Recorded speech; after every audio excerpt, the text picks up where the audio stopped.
৯ মাসের বেশি সময় ধরে ইসরায়েলি অভিযানের পরও গাজা থেকে নিশ্চিহ্ন করা যায়নি হামাস যোদ্ধাদের। এখনও উপত্যকায় ইসরায়েলি বাহিনীর উপর চোরাগোপ্তা হামলা চালিয়ে যাচ্ছে গেরিলারা। হামাসের দাবি আগের চেয়েও শক্তিশালী হয়েছে তাদের বাহিনী। বার্তা সংস্থা এপিকে দেয়া সাক্ষাৎকারে সংগঠনটির এক মুখপাত্র বলেছেন, যুদ্ধের শুরুর সময়ের চেয়ে এখন বরং আরও ভালো অবস্থানে আছে হামাস। সিলন ফ্যামিলি ব্লেন্ডের কড়ালিকার আর সতেজ সাদের পারফেক্ট ব্লেন্ডে স্বপ্নেরা মেলুক টানা।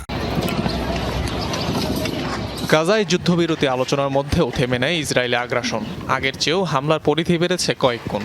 বারবার টার্গেট করা হচ্ছে নিরীহ ফিলিস্তিনিদের আশ্রয় শিবিরকে। লাগাতার হামলার মুখে থেমে নেই স্বাধীনতাকামী ফিলিস্তিনি যোদ্ধারাও। শক্ত প্রতিরোধে ইসরায়েলি সেনাদের বারবারই পিছু হটিয়েছে সশস্ত্র গোষ্ঠীটি। ৯ মাসের দীর্ঘ লড়াই শেষেও হামাস এখন বলছে তাদের প্রতিরোধ ক্ষমতা বেড়েছে কয়েক গুণ। ফিলিস্তিনি যোদ্ধারা যুদ্ধের প্রথম দিকের তুলনায় ভালো অবস্থানে আছে। যে কোনো সামরিক পরিস্থিতি মোকাবেলায় ব্যাপকভাবে প্রস্তুত হামাস। তারা আগের চেয়েও শক্তিশালী। হামাস বলছে গাজায় নিরপরাধ মানুষের প্রাণহানি এড়াতে যুদ্ধবিরতির প্রস্তাবে রাজি হয়েছে তারা।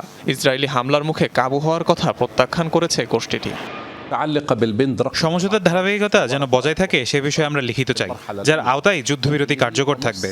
পরবর্তীতে স্থায়ীভাবে যুদ্ধ বন্ধ করবে যা।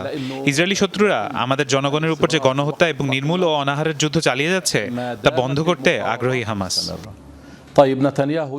সম্প্রতি ইসরায়েলি সেনাদের অবস্থান লক্ষ্য করে গাজায় হামলা জোরদার করেছে হামাস যোদ্ধারা।